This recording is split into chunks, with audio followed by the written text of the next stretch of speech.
ကျွန်တော်အခု Samsung ရဲ့ Office Tower ကိုရောက်နေရပါတော့။ဒါနှစ်စဉ်နှစ်တိုင်းပဲကျွန်တော်တို့ဒါပထမဦးဆုံးလမှာ Samsung ရဲ့ပထမဦးဆုံးလနဲ့ဒုတိယလပေါ့နော်အဲ့လိုလာရင်မှာကျွန်တော် Samsung Office Tower ကိုလာပြီးတော့ဒီဖုန်းအသစ်တွေကိုစမ်းရလေးရှိတယ်။ဆိုတော့ဒီတစ်ခေါက်စမ်းထားတဲ့ဖုန်းတွေကတော့အလုံးသိကျင်နေကြမယ်လို့မျှော်လင့်ရတဲ့ Samsung ရဲ့ Galaxy S24 Series ကိုစမ်းထားပါတော့။ဆိုတော့ဒီနှစ်မှာလည်းထုံးစံအတိုင်းပဲ24 Series မှာ3လုံးလာမယ်24 Ultra 24 Plus နဲ့24ဆိုပြီးတော့3မျိုးလာမယ်။ဆိုတော့ကျွန်တော်24 Ultra အကြောင်းလေးနဲ့စပြောလိုက်ရအောင်။ဒီနှစ်မှာ24 Ultra က23 Ultra နဲ့ရှင်းလိုက်မယ်ဆိုရင်ပြောင်းလဲသွားတာလေးလည်းရှိတယ်မပြောင်းလဲသွားတာလေးလည်းရှိတယ်ကြိုက်တာလေးလည်းရှိတယ်မကြိုက်တာလေးလည်းရှိတယ်ဒါပေမဲ့ဒါတွေက hands on ပဲဖြစ်နေသေးတဲ့အတွက် hands on experience တစ်ခုလို့ပဲကျွန်တော်ပြောလို့ရသေးတယ်ဆိုတော့လောလောဆယ်မှာပြောင်းလဲသွားတာဆိုလို့ဒီ bevel frame တွေကနည်းနည်းလေးပို့ပြီးတော့ titanium ကိုသူပြောင်းလိုက်တဲ့အတွက်ဟို frame နဲ့ပိုကြီးသွားသလိုခံစားတော့ရရတယ်ဗျာအဓိကတော့ရှေ့ဘက်က cuff မလုပ်ပြီးတော့တဲ့အတွက်နောက်ပြီးတော့ဒီအနောက်ဘက်က cuff မလုပ်ပြီးတော့တဲ့အတွက်ကန်ရတဲ့ hands on experience မှာS23 Ultra ကျွန်တော်တို့ဆိုတော့ပို့ပြီးတော့နည်းနည်းလေး comfortable ဖြစ်စေတယ်တခြားနေရာတွေမှာတော့အများကြီးပြောင်းလဲသွားတာမတွေ့ရဘူးအဓိကတော့ tele sensor ဘိုင်းမှာအပြောင်းလဲလေးရှိတယ်ဒီနေ့ S24 Ultra မှာဆိုရင်တို့ဒီ tele ဘိုင်းမှာဟိုမနစ်ကကျွန်တော်တို့ 10x optical ကိုဖြုတ်ချလိုက်ပြီးတော့ 5x optical အဲ့ဒါဟိုမှာ10 megapixel ကနေပြီးတော့50 megapixel ပြောင်းလိုက်တယ်အဓိကတော့ဗျာကျွန်တော် hardware ကို weight shot လိုက်ပြီးတော့ software ကိုပို့ပြီးသုံးမယ်ဆိုတဲ့သဘောပေါ့နော် hardware ကို weight shot လိုက်တယ်ဆိုရင် hardware ကတော့ဒီတိုင်းပါပဲတကယ်တမ်းပြောရင်တော့50 megapixel နဲ့10 megapixel 10x နဲ့ 5x ဆိုတော့အများကြီးတော့အပြောင်းလဲတော့ဖြစ်သွားမှာမဟုတ်ဘူးဒါမှမဟုတ် AI zoom ဘာညာဖြစ်သွားလိမ့်မယ် AI ဆိုလို့ဒီနှစ် Samsung ရဲ့ဒီဖုန်းအသစ်3လုံးစလုံးမှာ AI နဲ့ပတ်သက်တဲ့ feature တွေတနေ့တပိုးကြီးပါလာတယ်ပေါ့နော်ဒါတွေကိုကျွန်တော်ပြီးမှဆက်ပြောပေးမယ်ဆို display မှာဒီ Galaxy S24 Ultra မှာဘာမှအများကြီးအပြောင်းလဲတော့မရှိသွားဘူးအဓိကတော့ကျွန်တော်တို့ဒီ refresh မှာဆိုလဲ 120Hz ပဲအဲ့ဒါဟိုမှာ brightness ပိုင်းလေးမှာဆိုရင်တော့2600 nits ထိပြောင်းသွားပြီနောက်ပြီးတော့ chipset ပိုင်းမှာဆိုရင်လည်းကျွန်တော်တို့ဒီ S24 Ultra မှာ Qualcomm Snapdragon 8 Gen 3နဲ့လာမယ်တခြားအပိုင်းတွေမှာဆိုရင်တော့ကျွန်တော်ခုနကပြောတဲ့ဒီ AI ဘိုင်းနဲ့ပတ်သက်ပြီးတော့ဓာတ်ပုံပြင်တဲ့ဟာတွေကျွန်တော်တို့ daily use မှာအသုံးဝင်မယ်လို့ထင်ရတဲ့ features အသစ်တွေပါလာတယ်အဲ့ဒီ features တွေကတော့ဒီ AI ဘိုင်းနဲ့ပတ်သက်ပြီးတော့ကျွန်တော်တို့ဒီ object eraser လို့ဟာမျိုးလေးတွေနောက်ပြီးတော့ဒီ object reflection လို့ဟာမျိုးလေးတွေအဓိကပေါ့နော်ဓာတ်ပုံပြင်တဲ့ကျွန်တော် Pixel 8 Pro မှာတော့ပြောခဲ့သလိုမျိုးပဲအဲ့ဒီ features အသစ်ကလေးတွေပါလာတယ်နောက်ပြီးအဲ့ဒီ features အသစ်ကလေးတွေကလည်းကျွန်တော်စမ်းသုံးကြည့်ရတဲ့လောက်ကတော့ဒီ 8 Gen 3 chip ကြောင့်လားဒါမှမဟုတ်ဒီတကယ်ပဲသူ့ရဲ့ AI ရဲ့အလုပ်လုပ်ပုံအရင်မြန်လာတာတော့မသိဘူးတော်တော်လေးမြန်တာကိုကျွန်တော်သတိထားမိတယ်ပြီးတော့သူ message app မှာဆိုရင်လည်းကျွန်တော်စာရိုက်လိုက်ပြီးဆိုရင် Samsung ရဲ့ keyboard ကနေတဆင့်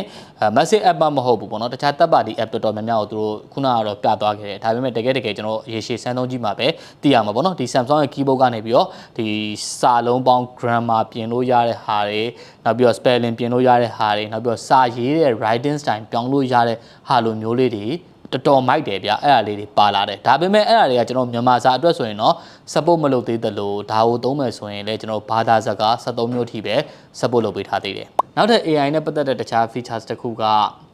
live translate ပေါ့နော်အဲ့ဒါကျွန်တော်ဖုန်းပြောနေတဲ့အချိန်မှာသူဘာသာစကား73မျိုးထိ support လုပ်ပေးထားသေးတယ်ကျွန်တော်ဒီဘက်ကပြောနေတဲ့ဟာတွေကိုဟိုဘက်မှာတခြားဘာသာရပ်နဲ့ပြပေးမယ်ဆိုတော့ဒါလေးတွေကလည်းတော်တော်လေးမစိုးဘူးပေါ့နော်ဒီပုံမှန်အတိုင်းတမာရိုးကြ AI နေအပြင်ကိုကျွန်တော်အကြိုက်ဆုံးကတော့ဒီ cycle to search ပေါ့နော်ကျွန်တော်တို့တခုခုသိကျင်တာရှိလို့ရှိရင်ဓာတ်ပုံလေးရိုက်တာပဲဖြစ်ဖြစ်ဒါမှမဟုတ်ကျွန်တော်တို့ဒီ YouTube မှာပဲဖြစ်ဖြစ်ဗျာအဲဒီ home button လေးကိုဖိနှိပ်ထား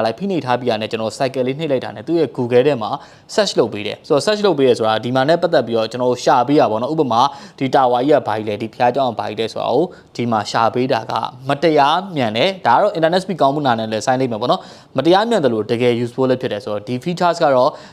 ့ဒီနေ့ Galaxy S24 Series မှာအမိုက်စား features တစ်ခုဖြစ်လာလိမ့်မယ်လို့ထင်တယ်တခြား battery ဘိုင်းမှာဆိုရင်လည်း 5000 mAh ပဲအဲ့တော့မှ 45W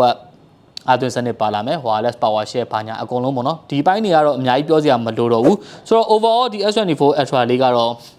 မနစ်ကကန်ရတဲ့ hand feeling နဲ့ရှင်းမယ်ဆိုတော့အရင်ကွာနေရမျိုးတော့မဟုတ်ဘူးဗျ titanium သုံးလိုက်တယ်ဆိုရင်သူ 1g ပဲလျော့သွားတာ weight ကလေဆိုတော့နှစ်ခုကိုရှင်းခိုင်းလိုက်တဲ့အချိန်မှာလည်းအများကြီးတိတိတတ်ကွာနေမှာမဟုတ်ဘူးဒါပေမဲ့ဒီစကားပြောတော့ဒီရှေ့က cuff ရဲ့အနောက်က cuff ရဲ့အဲ့ကောင်လေးကလက်ကိုပို့ပြီးတော့ comfortable ဖြစ်တယ်ဆိုတဲ့အချက်ကစကားပြောသွားတာပေါ့နော်ဆိုတော့ကျွန်တော်တို့ဒီ S24 နဲ့ S24 Plus ကိုဆက်ပြီးတော့ပြောလိုက်ရအောင်ဆိုတော့ S24 Plus ကဒီနှစ်မှာresolution ဘိုင်းမှာ upgrade လုပ်လာရပါတော့ display ဘိုင်းမှာ quality plus ဖြစ်သွားပြီ 1Hz to 120Hz LTPO display ဖြစ်သွားပြီတခြားဘိုင်းတွေမှာဘာမှအများကြီးအပြောင်းလဲမလုပ်လာဘူး physical hands on experience မှာဒီ S24 လေးကအများကြီးကင်လို့ကောင်းတယ်သူရဲ့ 6.2 inches ကလက်ထက်မှာကင်ရတာတော်တော်လေး comfortable ဖြစ်တယ်ကင်မရာဘိုင်းမှာလည်းအများကြီးဒီဖုန်းတွေကဘာမှအပြောင်းလဲမလုပ်ထားသလိုတကယ်ကျွန်တော်တို့ခုနကပြောသွားခဲ့တဲ့ S24 Ultra မှာရမယ် AI features တွေအကုန်လုံးကိုလည်းဒီ S24 Plus နဲ့ S24 မှာသုံးလို့ရမယ်ဒါပေမဲ့ဒီဖုန်းတွေမှာသုံးမယ်ဆိုရင်တော့ဒီ S24 Ultra တော့မြန်တော့ကျွန်တော်တို့စမ်းလို့မရသေးဘူးပေါ့နော်စမ်းချိန်မရနိုင်ဘူးဘာကြောင့်လဲဆိုတော့ဒီကောင်တွေမှာက Samsung ရဲ့ Exynos 2400 chip ကိုပြောင်းသုံးလိုက်ပြီဆိုတော့ S24 Plus မှာရော S24 မှာရော Exynos 2400 4 nanometer chip နဲ့ပဲလာမယ်ဆိုတော့ battery ပိုင်းမှာဆိုရင်လည်းဒီ S24 လေးက 4000 mAh ဒီကောင်လေးက4900 mAh နောက်ပြီးတော့ဒီဖုန်းလေးတွေကလည်းတကယ်တမ်းပြောမှဆို compact ဖြစ်တာကြိုက်တယ်ဆိုရင်တော့ဒီ S24 Plus အလက်ကောင်လေးက